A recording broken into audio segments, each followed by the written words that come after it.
What's up, guys? What is up? Conversation for YouTube content creators. This video is for you. See if I can catch some people online or not. Open up my back end side of YouTube here. What's up? What's up? What's up, everybody? If you're a YouTube creator, a content creator, let's talk. Let's talk. Just getting things set up in the background here. Decided to do a quick stream, just to chat with you guys real quick. Wanted to talk to the YouTube creators and content creators on YouTube. Because I know there's a lot of you guys out there. There's a lot of content creators out there. There's a lot of YouTubers out there. YouTube can be a great place. And let's talk about for a minute. I'm getting ready to head out of town for a little bit, so I want to do a quick stream. Probably won't be doing too much YouTube. Well, I don't really do a lot of YouTube over the weekends anyway. But wanted to talk to the content creators real fast. Even if you're not a content creator, you can still join in on the conversation because you probably have commented on someone's video. You definitely have some say-so because you're the ones watching the videos and you're the ones that are making it happen.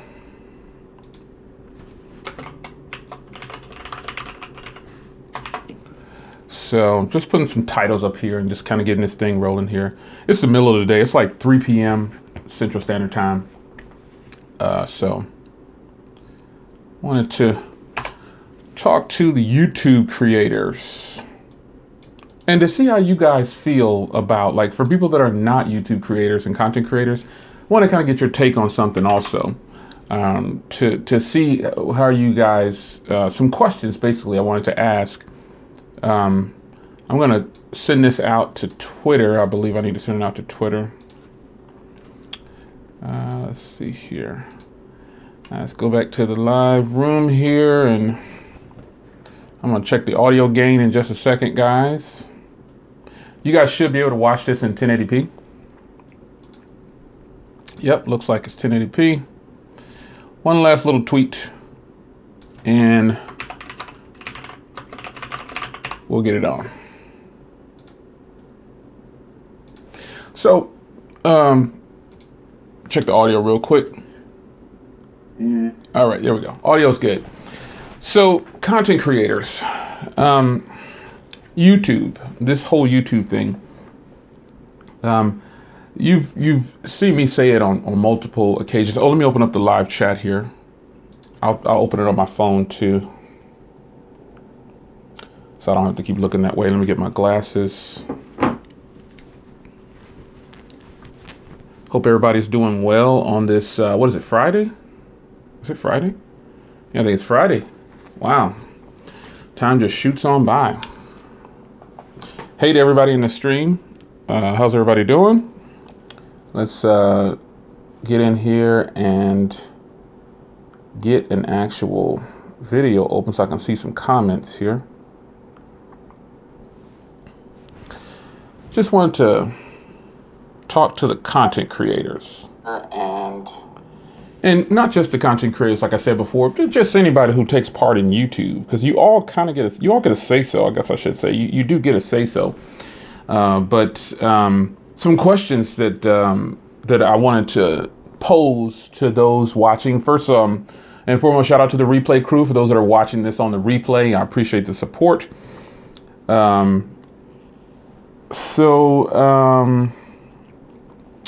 Hey to everybody in the stream that's saying hello.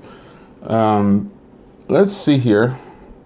So I want to talk briefly about, because there are a few content creators in here, it looks like. Yeah, there's a few of them in here right now. So if you're a part of the replay crew, and you're watching this, just leave a comment down below with your thoughts on the topic. But the topic for this video in this stream, I'm doing this live right now, but again, replay crew, you can always comment. And the people that are not YouTube creators, content creators, there's a question I posed for you as well. Now, first, to the content creators out there, are you happy with doing YouTube? There are some people that actually do YouTube full time. It may seem like I'm one of them, but I'm really not. You may see me pushing out a lot of videos and stuff, but some of the videos are pre-recorded, and in most cases I'm somewhere else, not even at home, and I just set them to auto-publish, or I'll shoot it and then I'll just leave. 15 minutes. I mean, it's not very difficult to post a video on YouTube. So a person could push out 10 videos in a day.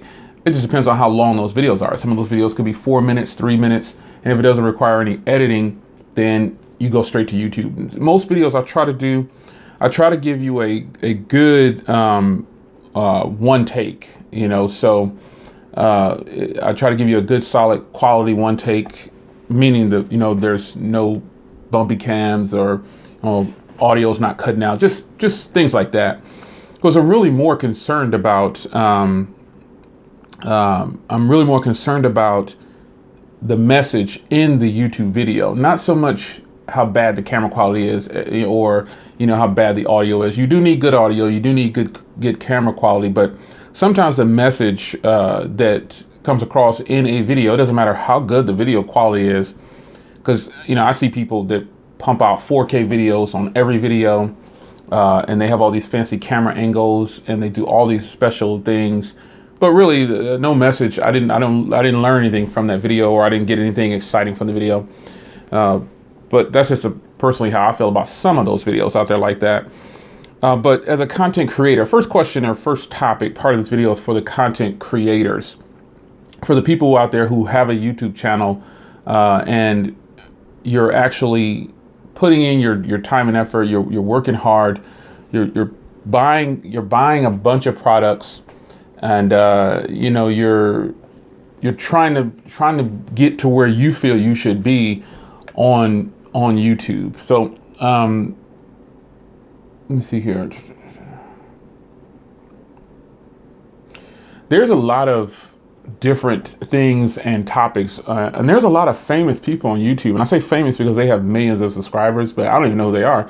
And I say that I'll click on a video, I'm like, wow, this guy has 3 million subs. Never heard of him before. So it's very well possible. But for content creators, are you happy with what you're doing? Are you having fun? Think about when you first started as a YouTuber. It doesn't matter what you're doing YouTube on. It doesn't matter if it's tech. Now, obviously, I have a tech channel, but if you're doing on whatever, are you happy with what you're doing? And I think that once you, as a content creator, if you're not happy with what you're doing, it's gonna show in your videos. Eventually, people will, your viewers get to know you after watching you for a year minimum. They can, after watching the same person for a year, you can kind of get a feel of how they are and their review style, and you'll also see them grow. You'll see them change and progress, whether it's an uphill climb or a downhill climb. You'll see all the changes in that person within a year's time. You can kind of grasp some kind of hold of how that person is. So for content creators, are you happy with what you're doing? And I feel like if for some content creators, it has become work to them, So, and for the content creators who actually do it as a job, then it's already work. But I see a lot of people say, I don't do this for work. I don't do it for the money. And that's their stance on it. Now, I don't do this for work, and I don't do it for the money. But the money that comes in is a bonus. So I use that to put it back in and buy stuff, to keep the channel going. But you, as a YouTube content creator, and I do post something for the viewer too. I want to post something to the viewers too, the people who are commenting and watching, the people who are genuinely commenting and watching. I want to read a comment from My Project 13. He says, I am very happy, but at times I find that it becomes work and the enthusiasm can leave. And I realize that I don't need to push myself to the point of losing myself and enthusiasm that's in it. And he goes on to say, I don't like having to block anyone. To me, that's babysitting in areas that I don't need to. That isn't a part of YouTube. That isn't the part of YouTube I like. The respect factor has to be there. So again, he's a person that's been on YouTube, and I just grabbed his. Hey, Demir. Hey, Demir's in the house. Okay, I see you, Demir. And shout out to everybody else that's in the stream as well. That's content creators and non-content creators, because again, I pose a question for you shortly. But this first part is definitely for the content creator. And the question was, are you happy with what you're doing? And I just read a long insert from My Project 13. You guys all know who he is. And his response is, he's happy pretty much, but at times he doesn't want to push himself, too hard. He doesn't want to feel like it's work, because he actually still works a full-time job. Unlike me, I don't, but he also says he doesn't like to block people. And, I found that the only time that I work on YouTube is when I'm going through comments and I have to delete comments. And some people say, well, why don't you just leave them? Don't even waste your time. Well, negative energy draws in more negative energy. And I'm all about uplifting and being as positive as possible. Pretty much overall, that's how I try to be on YouTube, and outside of YouTube, that's how I am. But YouTube content creators, if you get to the point where you're just not happy with what you're doing, should you stop? Should you take a break? What do you do? More content creators are coming in. Here's Donovan. What do you do when you get to that point where you start to feel unhappy? And I think content creators know what I'm talking about. I've been losing so much weight. My ring, look at my ring. It just slips right on and off. I have to put it on this finger right here because that's where it'll stay. I hate wearing it there too.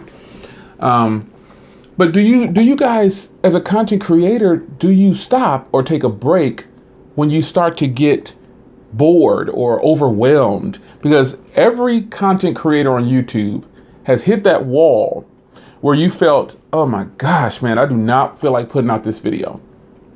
When you've agreed to review something and it took 2 weeks to get there, and you were motivated at the time you agreed, but when you finally got it, you've got 10 other things that came ahead of time.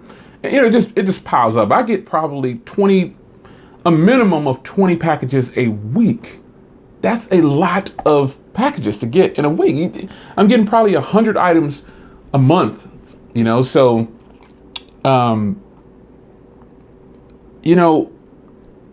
as a content creator, speaking for myself now, I read some of the inserts of, Demir just chimed in. Let me read his.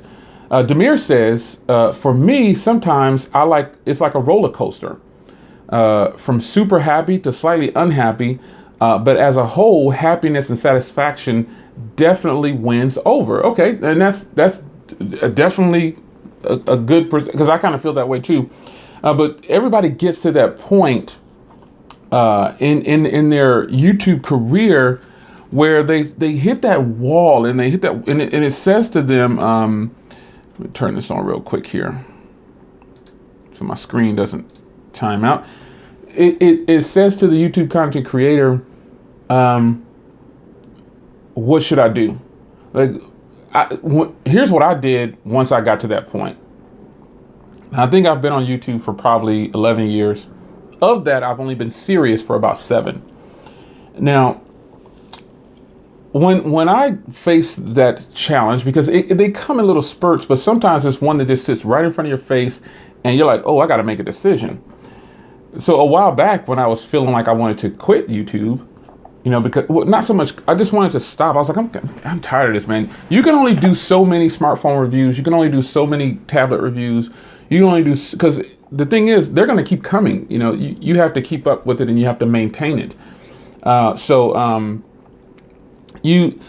What I did when I got to that point is I started my transition.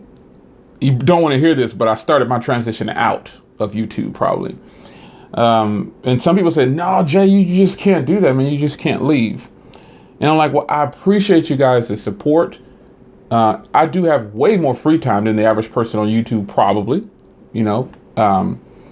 but YouTube, at one point back then when I started I started a live podcast. And YouTube, at that point when I started that live podcast, I was getting several things were going through my head. Like, I'm ready to transition out of YouTube. I'm not tired of doing product reviews, but it's time to shake it up. You know, it's time to take a break from product reviews. But as we all know, smartphones come they're not like a long time ago. Smartphones come every month or every 2 weeks. There's a new smartphone. And if you're really passionate about it and you really like to get your hands on the latest and greatest, just to review, just to check it out and give your opinion on it, you go for it. You know, it's almost like an addiction. You know, I have a shelf here, a rack, a little case just full of cell phones. And I have another one down there that's full of everything, computers, everything, dude. I have so much stuff. And so that's why I start to give away a lot of stuff. I think that's the best thing to do. I would love to just give all these items to content creators, you know, because most of the stuff I get is brand new. I'll just review it. Like if it's a computer, I'll use it for about a week or so, maybe 2 weeks, depending on what it is. And then I'll wipe it clean, put it right back in its new original state and put it in my little area here. And I got one here, one downstairs in the garage, one in the shit. I got stuff. You have no idea. You have no idea. But when you're a content creator and you're a YouTuber, it's like the more you go into it, the more you dive in, the deeper you get. And it's almost it's almost impossible to get out. The only way to get out is to just stop. But then if you have a loyal following, you feel like you're doing your viewers wrong because they supported you a long way. They've been there. Some viewers have been there since the beginning. Yeah, and Demir says, totally agree on the addiction part. Once you're deep in, it's almost impossible to get out. And he can vouch for that because he gets a lot of review units. He gets a lot of review units. And the plus for him is, Demir, if you don't mind using me as an example, he gets review units. He gets way more review units than I get. Most of the stuff you see, like I had to buy this, you know, so he has the pleasure. He's got the right connection. And, you know, he gets to send them back. He doesn't have to pile them up. Someone say I'll become a hoarder. But you almost, like my Project 13, he runs his channel. He keeps some of the phones and he sells them off. Me, I pretty much I used to sell off a lot of phones. But if I can get a phone on a great deal, I'll end up keeping it. But you know, Demir, he has the pleasure of requesting, getting, sending back. So he doesn't have to worry too much about, I think Demir, don't you still use the Galaxy S7? Oh, I'm using the Galaxy S7 right now. I was looking for it. This is a front camera. You guys know I use the front camera on the Galaxy S7 to live stream, but I think his primary phone is the Galaxy S7. And so, you know, he gets the pleasure of reviewing them and getting rid of them. A lot of people don't have that pleasure. We have to buy them and we have to sell them if we want to get rid of them. And we take a huge we take a huge dip in money when we do so, but that's a part of playing the game. I'm not so much worried about that because, yeah, S7, yeah, he confirmed he uses the S7. I think the S7 is one of the best phones that Samsung has brought to the market, you know? But a lot of people have to buy and sell in order to maintain on YouTube.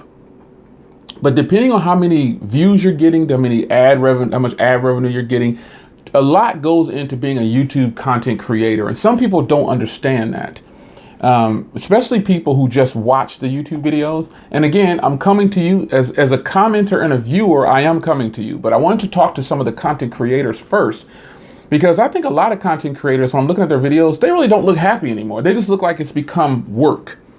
And I don't want, you know, listen, what am I saying? I'm not going to allow YouTube to become work. When I stop having fun, YouTube is done, you know, and right now I'm having a lot of fun.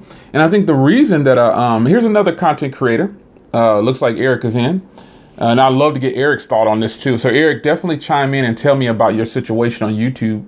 Are you happy or not? Do you feel like you're getting the most of what are you putting in, you know what I'm saying? Are you getting out, you know what I mean? Give and take. What's your feelings on that? And for those that are just joining in, I'm basically just posing a question in open forum to content creators first, and then I want to get to the viewers. You know, so some of the content creators have chimed in and say, you know, yeah, it could be addicting. It feels like work. It's almost impossible to get out of. Demir says, but buying also shows true passion. I wouldn't be able to do that for a long. I'm too cheap. Kudos to those who do it. Shout out to Fourth Sec and other content creators. And yeah, buying gets very expensive, Demir. And that's the reason that I sell off some phones, but some phones I keep them, because they've made it into the spot where I just don't want to part with them yet, but it gets very expensive. And I'm blessed and fortunate to be able to get a lot of accessories free. Like, I get a lot of stuff free from OEMs and I don't have to send it back. So that's kind of a trade-off too. Like, that's an advantage that I have. I've had people send me phones and say, keep it. I've had people send, like ZTE just sent 2 of these phones and said, keep them, give one away. And I said, okay, I'll do that. So the giveaway is live right now. But I still bought, how many Z Max Pros did I buy? How many phones have I purchased from ZTE? So is there some kind of trade-off there? I didn't ask for it. They just reach out to you. And that's another plus of being a YouTuber. That's another plus of being a YouTuber. I got Eric's comment. He's chimed in. I'm going to read that in a second. There's some pluses to being a YouTuber. You do get to experience a lot of stuff, but it can be, if a YouTuber tells you that they're just living the life and they're not overwhelmed, you might want to click off of that channel.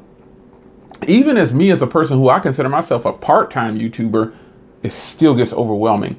And going back to my original point, and I'm going to get to Eric's comment here, the way that I solved for me becoming a little too overwhelmed was I started a live radio show, a live podcast, and I've been pushing that podcast a lot because you hear it here. That's my transition out of YouTube. That's my transition out of YouTube. YouTube is great, but one day I'm going to say, I'm about to stop doing videos. I don't know, I'll just do something else. And the podcast is where I probably would want to be. There's good things about doing a podcast. I'm not ready yet because the tech world right now is booming with technology and smartphones, and I'm loving it. Let me read Eric's comment. Eric from Easy Computer says, I'm putting in 40 plus hours a week on YouTube, filming and editing and live streaming. Now, he said that in plenty of his videos that he does put in a lot of time. He also goes on to say, I only get low-end products free, no phones. I have to buy all phones. So when he's saying like low-end products, he hasn't gotten any phones for review yet. But if you, in getting review products, to the content creators out there who are not getting review items. Now, Eric gets review items. He just isn't getting phones yet, but he will. He'll start to get phones because it's almost like a trend on YouTube. Once you get so far up, get ready to get some review units. And they'll tell you, in my situation, I get to keep most of them, And so the way I give back is I give them away in most cases. And I've also gone so far as to, you guys know, I like the Z Max Pro so much, I went and bought some and gave them away, so that was like Demir spoke about passion. That's my passion. I think it's hilarious I think it's fun and hilarious to see the person's response to think that, oh my God, did he really just buy this? I even filmed myself going to the store one time just to show you guys that this is great and I love to share. But spending a lot of money on phones, you take a loss if you sell them. If you keep them, you're winning, because you get to keep the products. Buying one of each, you win. You're not really losing anything. But YouTube content creators all get overwhelmed. It's just no way around it. You're going to get overwhelmed, even if you're just part-time like me. And I'm probably not even part-time. Even though it seems like I push out a lot of content, I'm really not working as hard as it may seem, because out of all the content, now, all the content creators in this stream, I know you can do this too. Can't you shoot a video in one take and just upload it to YouTube? I know you can. Let me see. Products are almost too long for me. Podcasts are almost too long. I like YouTube vids best. Okay, that's a preference. Yeah, but content creators have the choice. Like Eric does a lot of editing. I do a lot of editing, but some of the editing I do is not to do a whole bunch of camera angles. In most cases, I'll just do editing to make sure everything is flowing. Editing is just not adding a feature or adding a panning motion. That's not editing. Editing is a lot of background work. Oh my gosh, the microphone was too low there. Let me increase it. Or I said the wrong thing there. Let me do a voiceover. Editing takes longer than shooting the video.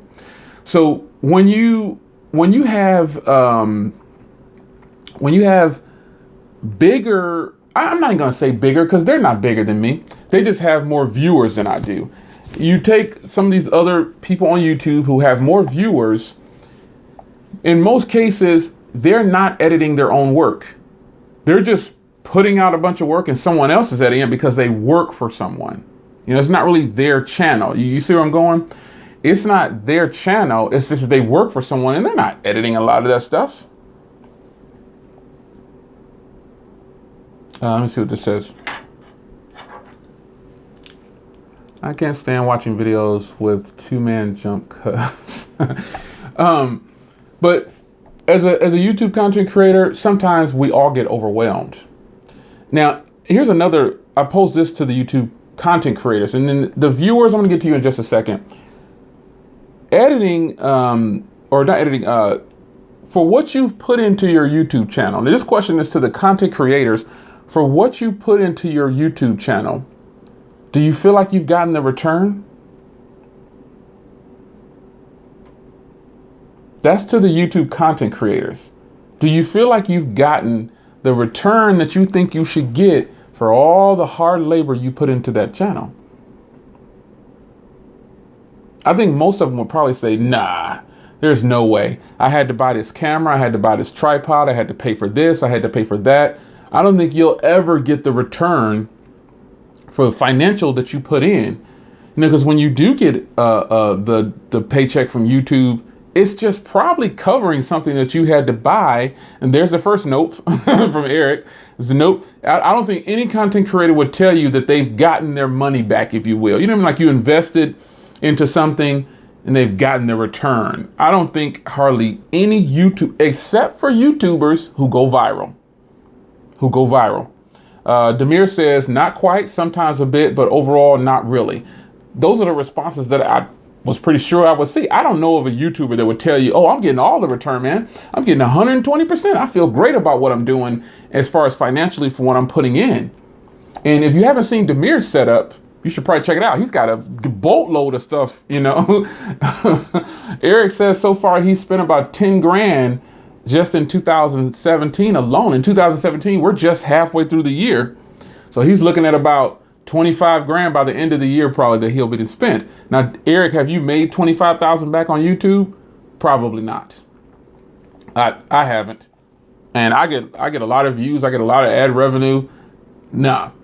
TJ says, I've been stressing out about my YouTube channel because YouTube is so saturated with phone reviews and product reviews.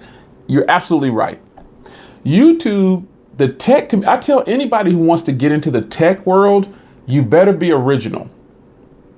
You better do something to grab the attention of the right group of people, meaning OEMs, that is, so they can help get you over that hump. Because if you try to come into YouTube right now as a tech reviewer and you're just getting started on your own, you got a lot of work to do. Because basically what you're doing is you're competing with me, Eric, Demir, Donovan. You're in our range right now, and that's what you're competing with, trying to get to where we are. And it's a tough thing because, and I'm not saying we're the best. I'm just saying we've grabbed a lot of the audience in this level, in this range here. We've grabbed them, so you're gonna compete with us, and then you probably watch us, and we probably watch you. So it's saturated so much with tech, it's unbelievable. YouTube is saturated, period. Fitness vlogs, tech vlogs, popular things. There's hundreds of thousands of people ahead of you. That's exactly what I was just saying. There's so many people ahead of you unless you go viral or unless you're a woman. Now, also all you content creators, you all know that women in tech blow up really fast. Because why? There are no women in tech. There's hardly any women in tech. So the few women that are in tech are doing very well. They come on to tech videos, do a tech review, boom, they got 100,000 people following them like in a month. I'm like, wow, that's crazy. I've been on here for 11 years. I don't even have that yet. And it's not like a sexual thing, or it's just for some reason, when something's new and fresh and it's just not there, it takes precedence. You know, you want to see a new face. You want to see what that person's perspective is on something. And women in tech, they pretty much always do well. They'll have a lot of subs and they'll blow up, seems like overnight. Eric says, I've been on YouTube for 2 years and I'm about 60K in the hole with YouTube. I believe you. I believe you. I believe you. I believe you because I haven't counted the money that I've spent on YouTube. Wow. How many views? This is a great question from Tails B. He says, how many views are considered viral? Well, I went viral on a video for my Note 5. So I posted a video and the next day I had 58,000 views. Like, it wasn't even a full 24 hours. So it just depends on what the need is for that, you know, but as far as views go, it could be anything. You can get 1 million views in a day. Some people do that in a couple of hours. Like MKBHD, he'll have every one of his videos gets 1 million views pretty much the same day. But he's not going viral. He's just very popular because he has 5 million subs. But depending on what's happened in that video that I went viral on, it was just about the S Pen going in backwards on the Note 5. That's all it was. I didn't even know it went viral. Somebody told me. Rodney says, once the Note 8 is out, do you think you're going to lose the love for the S8? Or is at least, oh, that's just a question. No, because I like Samsung products. But Zay is telling Eric in the comments, you should just stop. Seriously, no, Eric should keep going because it's called a passion. I'm not stopping YouTube because of someone else telling me I should stop, or I'm doing YouTube because I want to do YouTube. I don't have to do YouTube. I just don't have to do it. But it's fun. I told you, when I stop having fun, I'm going completely out of YouTube and I'm doing all podcasts, or I'm just stopping all the way around. I don't work for any company. I'm not attached to any OEM, nothing. I'm not linked. I'm not a part of a network either. You know?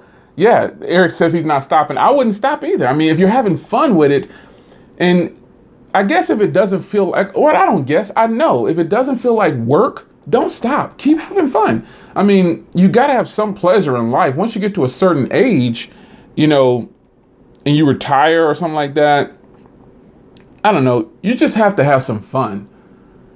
Yeah, you gotta have some, and Eric is, you know, it's not that Eric is going broke behind this. It's just that he's just kind of putting out there how much money he spent. And I've spent a ton of money on YouTube stuff. But the plus side of that is once you start doing, once you get to a certain point, I guess I want to say, you won't have to spend money on products. The products will come to you and you will just, but the flip side of that is it's way more responsibility. If you start to get a lot of products in, it's a lot of responsibility that comes with that. Your workload increases. Like Demir, he pumps out, he's getting these reviews, but he's obligated to finish those videos on a certain time, and he's requesting these things, or they're sending it to him, vice versa. But he's got to finish a video on those things. He's got to do a review on them. So you're gonna there's some gray areas there that I think people who don't do YouTube don't understand. I do. Sometimes people will say, wow, you pumped out 7 videos in 2 days. Well, that's probably because I had some kind of obligation to do. Not to be disrespectful, but I'm ignorant. But don't you pay off products with money you get from YouTube? No, that's the obvious. We already spoke about that. We've all spoken about that. YouTube content creators make money on YouTube. That's nothing new. But you are not getting that much money from YouTube. I mean, don't get it twisted. YouTube isn't paying $5,000-$6,000 a month, to me at least. Other YouTubers may be getting a bunch of money like that. I'm not. Some YouTubers are getting $20,000, $30,000 a month. That's just what it is. Yeah, but they request too much because I can't. see what Demir said? Demir says, you know, when you start to get all those review units in, they start, and he's right. I've gotten stuff in for like some earphones. And I'm not going to name one OEM because you guys know I do a bunch of Bluetooth headphones and I give away all that stuff afterwards if I can. With paying for shipping out of my own pocket. They're not paying, you know, me to ship it. You know, I'm doing it myself. But I'll get a request to review some earphones. And I'll do the video. I mean, how long can I talk about headphones, you know? Give me 5 minutes, 10 minutes tops, and I'm done. You can only say so much. And they'll come back and say, we want you to reshoot that because you didn't talk. I'm like, man, get out of here. I'm not wasting my time on something like this that I put like 2 hours into this and it's a 6-minute video and it only got like 350 hits. That's a waste of my time. I'll send you your product back if you want me to. That's how I feel about it. Yeah, but okay. Ellie said he came late. Yeah, we'll agree to disagree on some of these comments in here about some of these reviewers. Everybody, if you're not a content creator, you probably don't get a response from a lot of your favorite YouTubers. Go try it. Go try to ask one of your favorite YouTubers to respond or ask a question.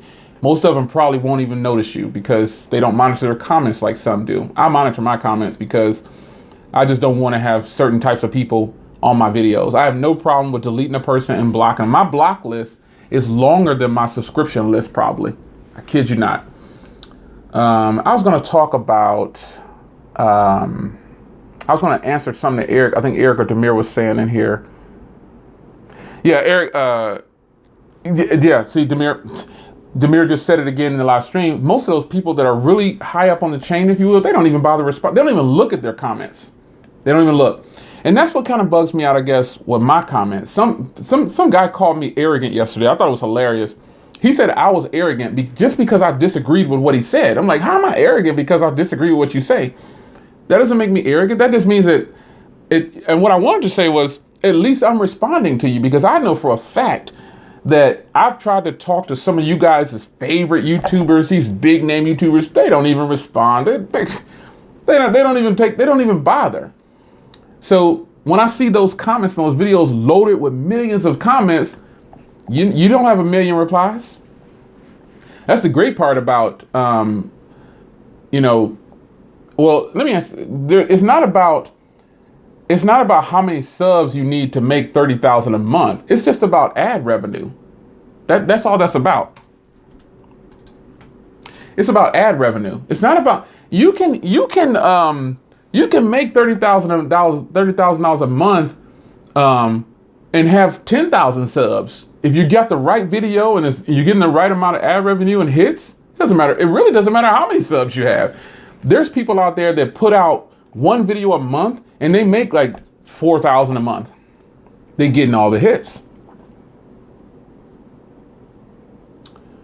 So viewers, this one's to the viewers. I'm a viewer too, so I'm a content creator, but I'm a viewer too. But I want to talk to the viewers now.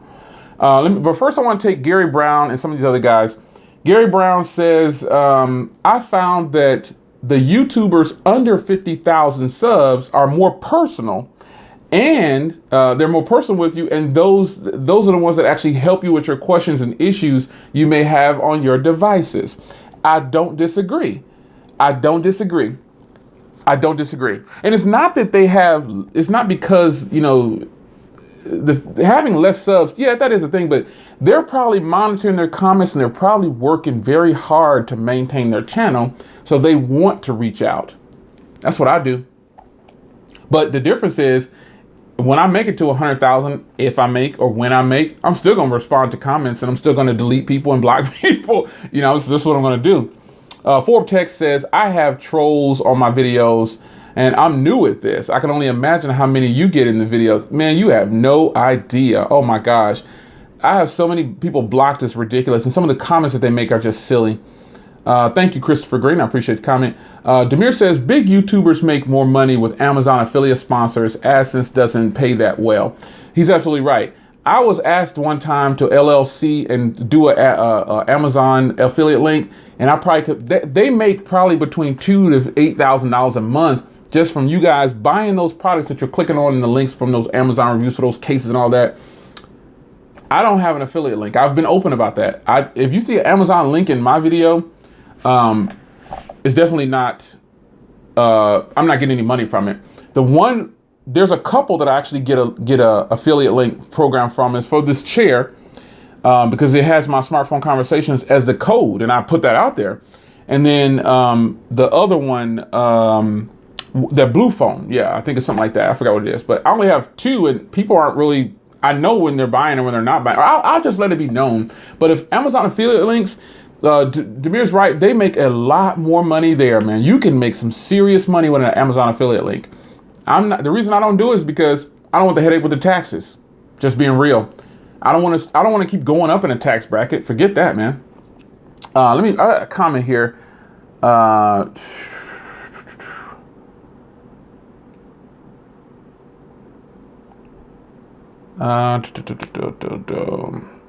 Hey, technically T is in the house, y'all. I see him. So I want to switch gears and talk to the viewers now. And then I'll get back to the content creators. So I posed a couple of questions to the content creators. And now I want to talk to the viewers. And the majority rules in this stream right now, the majority of the people in here are not content creators in the live stream.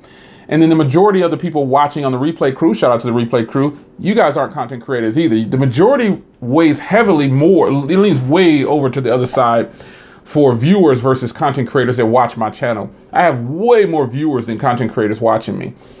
So viewers, your favorite YouTubers that you're supporting right now, the ones that you're giving the super chat to, or the ones that you're just watching their videos, like you're watching my stream right now. This stream is monetized, so that means eventually ad revenue will appear, and then eventually I'll start getting, if someone clicks on something, I'll get some funds for it. And I'm just using me as an example. That is how it works. So you as the viewer, you right there, are you getting your money's worth? Somebody said that YouTube is free. Okay, to all the content creators out there, we know otherwise, or to not just the content creators, to the people who actually know. To the viewers though, are you getting your money's worth? Do you feel like you're getting what you paid for? Do you feel like the people that you're watching are giving you what you want? That you're getting enough? Because I got super chat before. I've gotten super chat from other YouTubers, but I give super chat out as well. But also I do, I've gotten donations from people. Hey Jay, we just want to support you. Fantastic, man. I appreciate it. Keep bringing the thunder. I'm like, okay, great. Do you feel as a viewer that think of the people that you're supporting, are you getting what you're paying for, so to speak, when you click on that video? Because as a YouTube content creator, we can see the average watch time on our videos. So we can see how long people are actually watching the videos. So as a viewer, because we know that most people's attention span for YouTube is like 3 to 6 minutes.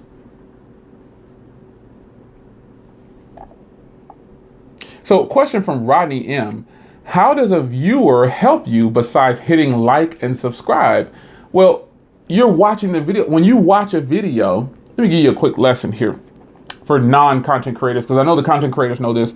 If you can get a person to watch a video for long periods of time, so again, lesson for the people who are not content creators. I know the content creators know the answer to this already, but I'll be one of the YouTubers that put it out there. So think about your favorite YouTuber who does those live streams. And I don't have anyone in particular. I'm just saying, because I've done 2-3 hour live streams before and people are watching. Think about your favorite content creator that you watch, and they have videos where they're always 45 minutes and you watch every last bit of it. You don't have to click on any ads. Or you think about your content creator who has live streams that last 3 and 4 hours. That's how you're helping them. The longer you stay on those videos and watch them, can I make that sound? You know what that means? So that is how you're helping, other than just like and subscribe. Just watching the videos brings funding to the content creator. I know content creators knew that already. Some people probably had no clue. And then a bonus to that is when you click on something, when you click on an ad that's on that person's video,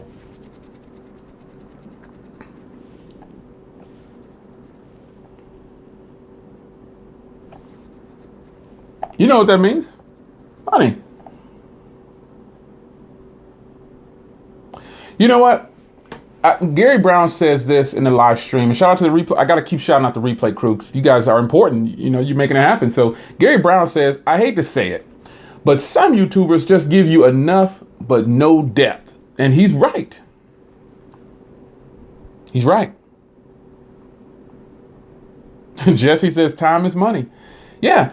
So liking and subscribing is great. Here's the plus sides about liking a video. Now I know you guys, this video is about content creating. So maybe one day you guys, some of you guys that are not content creators will be content creators, and then I'll see you at Planet Fitness. Now, so when you,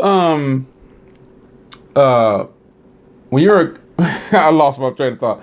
So if you're not a content creator, listen to what I'm going to say. Jesse said time is money. All you have to do is, let me read this comment. Some videos from big YouTubers have 3 ads in the video and it's not that long. It has to have it. Okay, so for 3 ads, I'm just keeping it real with you, it's at least 10 minutes, unless YouTube place the ads. For ad revenue, in order to place ads in your video, the video has to go, like in order to put them where you want them to be. Like notice my videos over 10 minutes, right?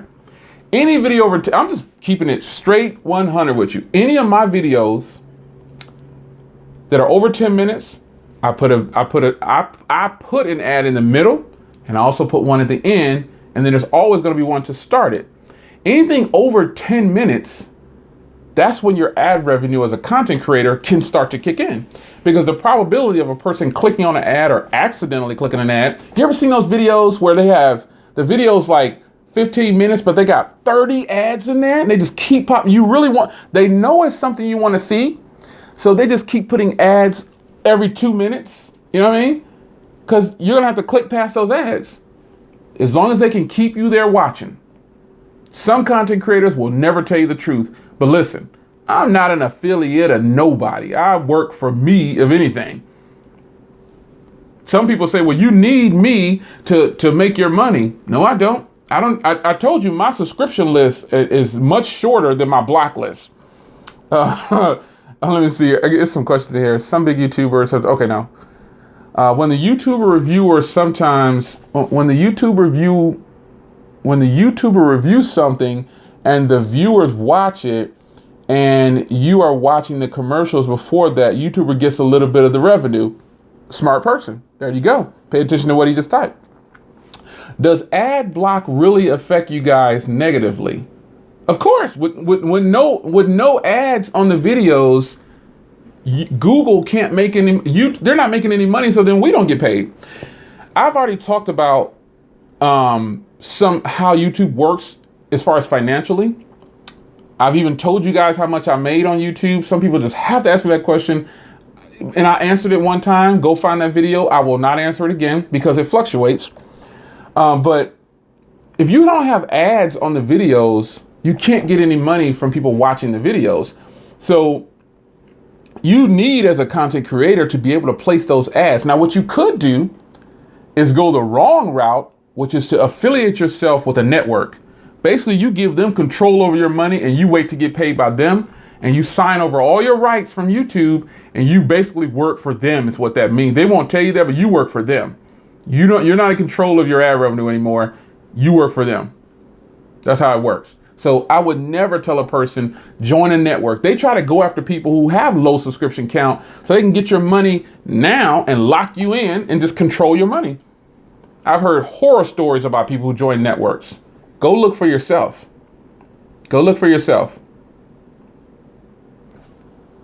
How about YouTube Red? Does that hurt? No, YouTube Red is a good thing because that goes across the board for YouTube, period. We all have YouTube Red. It's $9 a month. Think about the millions of gazillions of people who have YouTube Red. That's $10 a month off each account, not person, off each account. Off each account. Like email address. I have about 5 email addresses. 5. YouTube Red is on each one. That's $50 that YouTube is getting from me that I'm putting back into the bucket. Yep, take 20% for doing nothing. Okay, so here's another thing I was going to tell you. YouTube, if you don't know how it works financially, if you want to be a YouTuber, if you're not a content creator and you're thinking about doing it, listen, be aware that YouTube takes 45% off the top. So when you hear a person saying, oh, I made 20 grand that month, if they're telling you that's their net, just know that YouTube took 45%. So they probably made closer to 50. Rodney M says he's correct. The lack of info. That's why I only watch a few tech people. They must help me feel comfortable in my purchase, because if I deem you credible, I really depend on you to help decipher crap. I don't disagree. You should. Let me see here. What are your thoughts on people who leave networks like Michael Fisher left Pocket Now? Let's be clear on something. Michael Fisher didn't so much leave a net. When I'm talking about a network, I'm talking about it's these companies that will email you and say, we can give you royalty-free stuff and we can support you. He worked for Pocket Now. That's not the kind of network I'm talking about. The networks I'm talking about, you'll get these crazy emails and they'll be named something else. You'll be like, what is this? And they'll say, well, they'll promise you a bunch of stuff. He just worked for Pocket Now. Juan works for Pocket Now. Jaime they're working for a website. They're not so much a part of a network as far as that goes. But YouTube definitely takes a chunk of the money first. So if you want to be a YouTuber, just be ready to not be rich. If that's you're gonna have to work harder than it's like with life. You work really hard and then you don't really get a lot back in return. You guys know the story.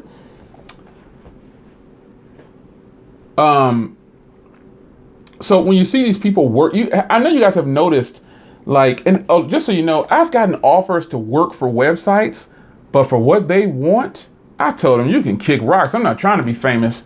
I don't care what you're promising. I'm not going to work my butt off and then you get all the credit and then you also take all the money. No way. Not going to happen. Just know that going with working for a website or working for somebody else, you're never going to reach your full potential on YouTube if that's what you're thinking is going to happen. I'm not trying to be pessimistic or talk down on it, but let me say this. You're going to work extra hard and somebody else, the company, when you're playing ball, the way the Golden State wrecked Cavs last night. It wasn't just two players that wrecked the Cavs. It was the whole team.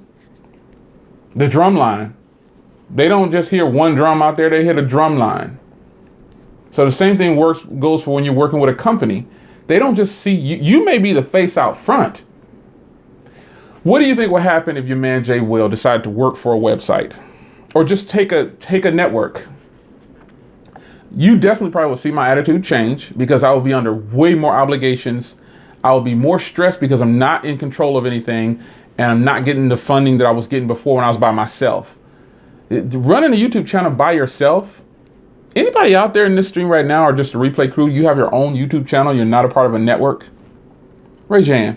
You're not a part of a network. You've gotten offers, you just won't take them because you're not going to sell out. And you're just doing it all by yourself. You have your own little small office like I do. You're doing it by yourself. Or you don't got to have an office. You're just doing it by yourself. I do. I'm not going to, and I use the term sell out because that's what people can relate to. I'm not saying it in a bad way, like a derogatory thing, but you basically just kill off all your control and give it to another person or group, and they get all the credit and funds. And you work hard. Comments. You won't make money for a while on YouTube for sure. Yeah, he's right. That's Donovan. You don't make YouTube. You don't make money on YouTube when you're doing it by yourself. Oh my gosh, it takes a long time. The threshold, again, here's another class. The threshold on YouTube is $100. They don't pay you until you get to $100, right? And the reason they do that is because they got to get their 45% off the top. And that is also increasing. That's increasing. You know what, Gary, I'm going to get to a lot of comments in. Gary Brown says this.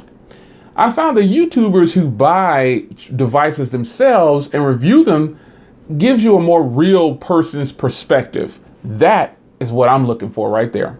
And also to piggyback that, People who buy phones themselves, you get multiple videos out of them, don't you? Man, I try to put up like 10 videos each minimum on all the devices. I try to cover as much stuff on devices. That's me getting my money's worth, if you will. You know what I'm saying? Like, that's me saying, I'm going to squeeze all of this out of this as I can, because I know the $893 with taxes that I spent on this, it was $824 plus tax. I had a $50 code though. So what's that? 825 minus 50. So 775 for my Galaxy S8 Plus unlocked plus taxes, just over $800. You know how long it's going to take for me to make back this $800 for this one device? Now think about all the other phones that I've purchased along with this. It's going to take forever to catch up. It's going to take forever to catch up. Forbes Tech says, no network for you. You're absolutely right. Stay away from the network, man. Stay away from the networks. Yeah, no networks. Don't do it, man, because, you know, it's nothing against networkers, but how do I say this without them getting mad? Actually, I don't care. They're a bunch of liars. They lied to you. They lied to you and tell you, we're going to give you royalty-free this. We're going to do this for you. You can clearly go on YouTube and see all the people complaining about them keeping the money. They didn't pay me on time. Just something. It's just bad. You basically sign over all your rights to them, to networks. Don't do networks, man. Don't do it. I don't care how enticing it is. Yeah. TJ's comment is funny. Yeah, I mean, if you're spending, you just have a different appreciation for something. Like phones that I get in for review, well, I give a lot of them away though. Phones that I'm given, I try to give them away in most cases. I want to help. I don't need, all these, so I try to kick them back out to you guys, man. I've started, this is from Technically T. He said, I've started to get those crazy emails too, and I just ignore them. The emails doesn't even sound genuine. You know, you're right. They think they're being genuine. He's talking about networks. You'll see, once you get so far up in YouTube, you'll start to get, I get probably, and content creators and people who are just starting out, I know you might not get this many yet, but I probably get 1,000 emails a week just from junk. It's amazing, man. We promise you this, we promise you that.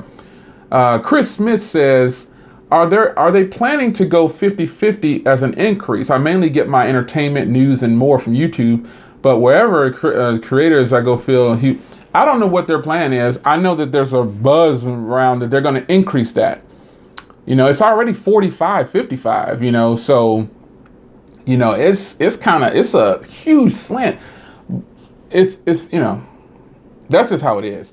Well, you guys know the answer to this, but let's state the obvious. Your favorite singer that you like, do you think they're getting the most money? Those famous people that you see on TV doing all the dancing, jumping around, you think they're really rich? They may be rich, but the people above them are wealthy. So if you don't know the difference between those, go do your research. The producers get the money. The artist gets to have their face out front and act like they all that, but they're really not. They getting chump change. And that's kind of the way it is with other places like YouTube. They're getting, you may say, well, they're only taking 45%. 1 month I make $4,000 or $4,500. They take 45% off the top. You do the math. It's like a music industry state. I was just talking about that. How long generally can you give a product testing as so forth? Yes, when I review it on Amazon, I wait and edit in confidence. Well, you can do a review. I do a review based on the algorithm of YouTube, the product, like the S8 and the S8 Plus will be in rotation for years to come. I mean, I still rocking the S7 since brand new. My S7 looks brand new and I use this thing every freaking day, but the S7, you may think, oh, the focus is on the S8. Let me tell you, the S7 is still extremely relevant because I think Eric is one of them. Most YouTubers use an S7 to record their videos. Not most. Some of the people I know, they use an S7 Edge or an S7, an S6, S6 Edge. I know Eric is one of them because he's publicly said that, and I publicly say it too. All of my live streams are done with the front camera on the S7 Edge. I just recently retired my S7 from doing all my YouTube videos because of the G6. G6 is boss. The cameras on the G6 can hold their own. It was hard to find a replacement for my S7, but at least I know I can still pick up the S7 and shoot some fantastic video. Hands down. So the rotation and how long I review a device, I can do 100. I did 40 or 50 videos on the Z Max Pro because it was such a device in high demand and people really wanted to see it. So every time somebody requested a video, man, I ended up doing so many videos on it. It was crazy. It was crazy.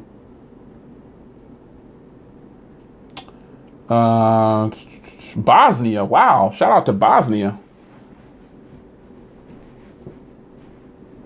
Yep. Malik says, the artists make their money off doing tours. Yeah. And they did all those endorsements. That's what they make. They don't make money off the record label. That's for sure. What's the best advice you can give to someone to just start? I guess you're saying to just start out besides being with no network. Be yourself, man. That's all that I'm doing. Like y'all say, I hear people say, I like my Project 13. They say, I like Eric from Easy Computer Centers. I like Donovan. I like all these people. I like you, Jay. We ain't a part of no network. We turn the camera on like I'm doing right now and start talking and just engage with the people. I think what I've learned is in my experience of doing YouTube, you guys don't care. So at least that's the way I've built my channel. You know that when you come to my channel, you're gonna get 1 or 2 views. Every now and then I might do some kind of different edit into the video. You get that top view right there and I'm gonna talk and demonstrate and I'm gonna keep it moving. So you already know what to expect when coming from my channel. I don't go far into the technical side of things in most cases. I try to review it as a person sitting on the couch next to me and we're just talking. If you're just starting out, just be yourself. Have something to talk about. If you're getting into tech, I got to tell you, you're going to be competing against me, Eric, Donovan, my Project 13. You're going to be competing against George. You're going to be competing against all of us. Grant. You're going to be competing against all of us. And we've already grabbed a lot of the market. So you got to be original. And the reason I'm saying us is because to go back to a question that somebody asked about liking a video, the more a video is liked in the YouTube algorithm, it goes up the chain in the search engine. So the more a video is getting hit and attention, it gets farther and farther and farther up. And so if I type in Galaxy S8 promo and those videos I see at the top, they probably gonna have a lot of likes. In most cases, they're gonna have a lot of likes. So liking a person, that's why you see some videos, some people saying, like the video, share the video, because they want to get their video to the top of the search engine. That's what it is.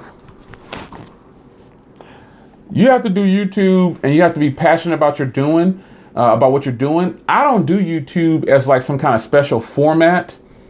I just do YouTube and I'll put out, some days I have put out videos, like 5 or 6 videos in one day. That's just what I wanted to do. Wasn't doing nothing, was tired of watching TV, or I had already been to the gym, or I was getting ready to go to the gym, something. I just put out 5 or 6 videos and I'll just leave and won't post for a little while.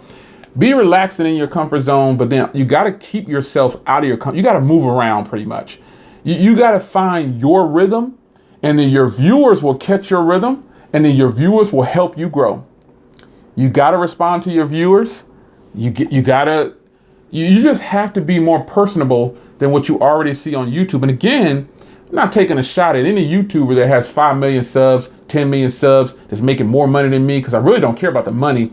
I would rather have a good time with 50,000 subs, loyal subs, than to have 50 million people who don't even know me. They don't know nothing about me. I'd rather just kick it like that. What did you say? Yeah, I was considering getting a DSLR, but I'm just not gonna do it, man. It's not even worth it. Appreciate an amazing top list. I appreciate it. Does content creators still receive revenue if your video goes viral or someone else's channel? Well, now YouTube, and that's from Tails B. If you have a video, YouTube now has this new thing, and here's what I chose to do. Like I had a situation where a company put out some royalty-free music.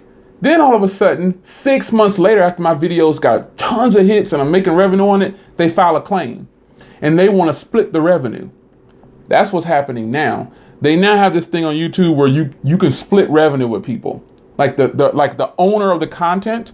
Like, I've agreed to let people use my content on their channel. And I tell them, I don't want any revenue, but I just need you to put my link to my video in the subscription of that video. I've done that plenty of times. But what some people, what some companies are doing now, and some people on YouTube, they'll let you put that video out there with their content.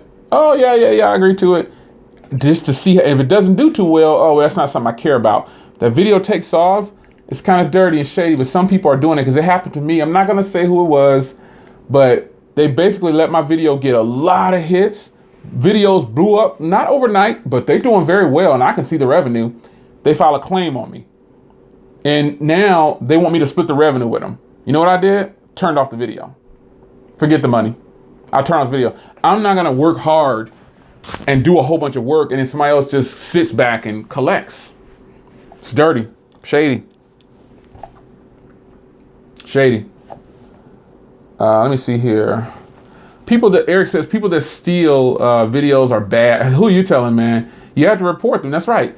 And the bad part is, and let's talk about that for a minute, Eric. How is it that people are even allowed to steal your video and upload it again? Why do I have to file a claim for that? As we're talking about Google and YouTube now, how in the world is that even possible? How, you ever notice this? You know how I know it is possible? Put up a video with music that's copywritten, right? Just try to upload it. It's going to get flagged before you even hit publish. That's how I know it's possible. They have it set for certain people. But us down here in the boondocks, we don't even count as far as they see it. Try it for yourself. If you're a YouTube content, now you'll get a strike against you and they'll tell you to remove it or they'll tell you can't get paid off of it. But try it. Even if you're not a YouTube content creator, try to post something that's copywritten, like a music by your favorite artist. Watch that bad boy get flagged before you could even hit publish. So how is it, and even videos, Apple went after me. I live streamed Apple's event and then I took some inserts from that. Within a matter of seconds, they have it blocked. See, so it's just a matter of who they think is important, who they want to back, you know? I'm trying to catch up on some comments here. Man, some Rob Ponce asks, has anybody stole some of my videos? Heck yeah, man. You just got to catch them. And that's why we kind of, when I say we, there's a group of people that once you make it to a certain point on YouTube, you'll start communicating with only one group of people. Unfortunately, that's just how it is. It's going to be difficult to break into different areas until you get the subs or you get noticed. But I'm perfectly fine with that. I'm content with talking to the few people that I talk to on YouTube. Totally fine with that. But, you know, when people steal your work, in most cases, I don't catch it. Somebody else catches it and sends it to me. And I just say, wow, okay, I didn't even know that. Thank you so much. That's unfortunate, though, that's how it is. People do steal your work and they actually don't really care. They'll upload it, speed your voice up. And then it comes across, that's how they trick the system. You can steal any of your favorite content creators' work. You know how you do it? You download the video, find a program to download the video, change something in the video, speed up the voice, slow down the video, do something, upload it again to YouTube, monetize it, you'll get paid off that video. That's unfortunate that you can do that. That's just wrong too.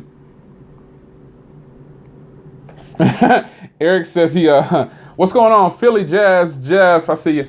Eric says he has to do a claim, seems like every week. I haven't really been catching a lot of stuff, man. I haven't even really, I've been kind of, laying down a little bit on YouTube, man. I've been trying to just kind of, if someone sends it to me, I'll file it, you know, but, that's just unfortunate that we got to do that though. That's unfortunate that we got to do it. Scanty 33. What's going on, man? I see. Yeah, I hate filing a claim. And Eric, tell them about that claim process. The claim process to file a claim to get your video removed from somebody else's channel is ridiculous. It's just flat out ridiculous, man. It's almost too much work. You ask yourself, is it worth it? You know? You ask yourself, is it worth it? At least I ask myself that. I like, man, is this even worth it, man? You got to click on you got to go get the link, go get your link, get the original source, fill out a long form, fill out your address, fill out your phone number, fill out your name, all of this just to get your video back and remove. LaShawn, shout out to LaShawn, man. He said, LaShawn is in the house, man. He said he had to file a claim too. But yeah, it's way too long. Eric said it's way too long. Filing a claim to get your video removed from someone else's channel is ridiculous. It's almost a deterrent that they don't want you to do it. Because either way, now remember, either way, YouTube is getting paid. As long as there's some ads up there, YouTube getting paid. So remember that. You may see someone steal your video and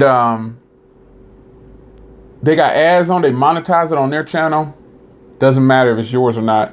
As long as there's ads up on there, YouTube is getting paid. Like, you guys remember what happened recently? Was it January? Was it January when that happened, y'all? For the content creators that know, when they went on, some of the people went on strike and stuff, and they didn't want to have their ads posted. Remember that?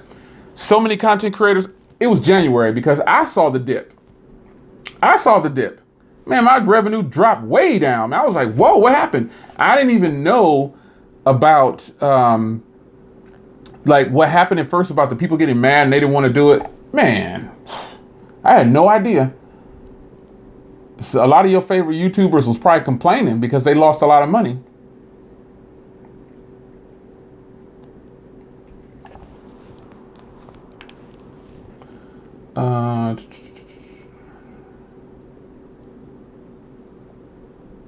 So I'm just catching up on some of these comments here. Rob Ponce said he had to go through the process, but I was able to get them removed before YouTube got to him. Oh, okay, yeah. Sometimes you can message a person and say, hey, like, take my video down, man. This is my video. Take it down.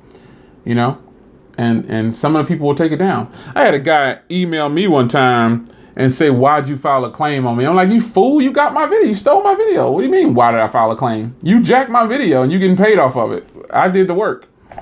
You know, it was real bad at one point. They were stealing a lot of videos. Like, it was at the beginning of the year or end of last year.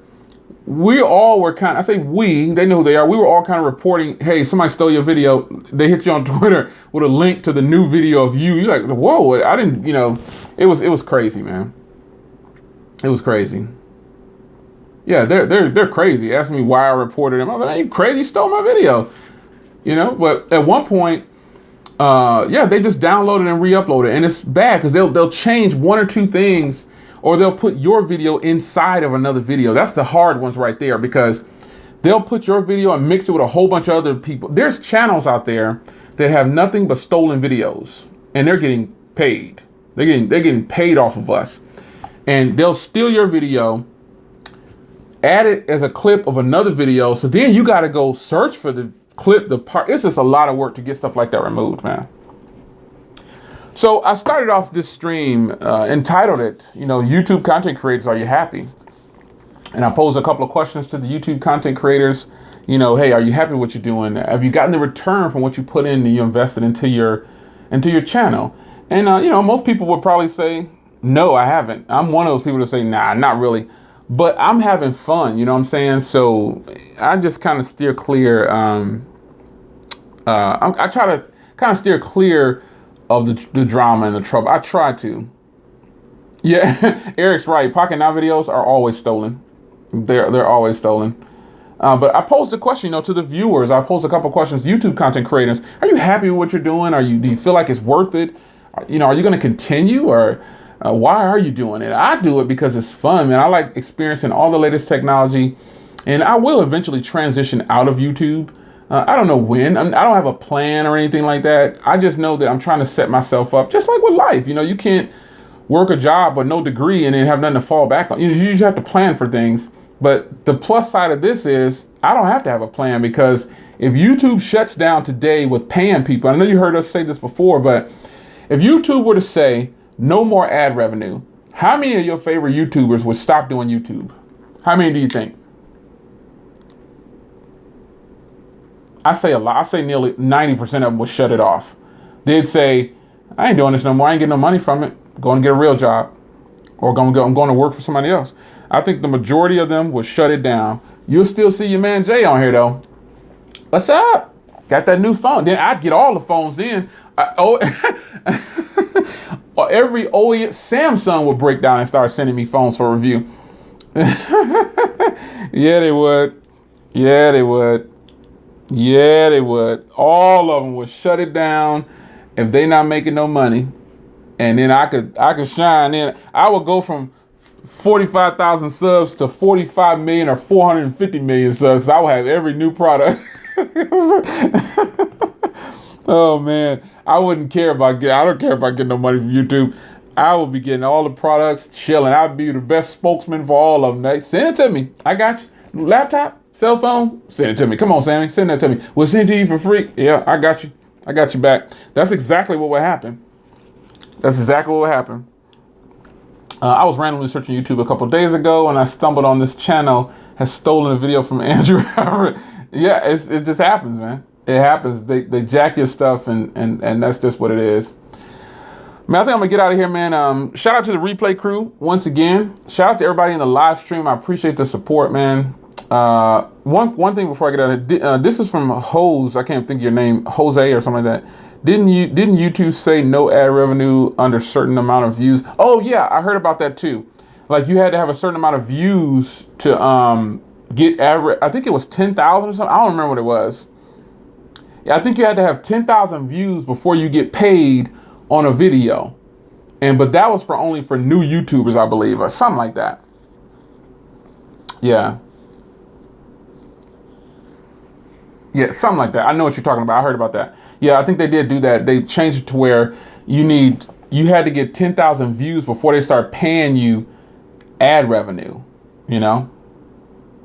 48th Ronin, BlackBerry Passport forever, BlackBerry Z10 forever. I hear you. BlackBerry forever. That's what's up. Yeah, I think that was for new YouTubers, because my revenue is still going. It's good. And you had to have been 10,000 views on that video, I believe is what it was. So, yeah, I'm not really sure. Honestly, I didn't really look too far into it because it didn't affect me. So I was like, well, that's one less thing I got to worry about. So I didn't really pay much attention to it. I kind of skimmed through the article and then just kept it moving. But after this video keeps it moving, you know, I'd like to hear more from you guys in the comments. Content creators, this video is primarily for you, but I love to talk to the viewers too, just to kind of see what you guys think, man. You know, did you guys order your U11? I hope you did. I hope you got your U11. U11 is coming, man. It's gonna be good. The U11 is a phone to be reckoned with, man. You also got the Moto Z2 Play. You got the OnePlus 5. It's just a bunch of phones coming. I know a lot of the content creators in this chat right here that's in here live right now, they're going to get it, you know. They're going to get it. You know, if you're a tech reviewer, you're probably going to get those phones. That's just how it goes. You know, the U11 definitely, oh man, that's one of the phones, and the Nokia 9. Sorry for Nokia people, man. I keep forgetting about the Nokia 9. That's another phone that I actually want too, man. The Nokia 9 looks like it's pretty promising, man. I'm pretty excited about that. I may not talk about a lot of phones, but it's hard to, like the ones that are out there, it's hard to keep up with some of this stuff, man. I have seen a lot of U11 reviews, these channels, any of these phones, not even, yeah. Yeah, it's a lot of people, depending on where you're at, you know, you can get it early.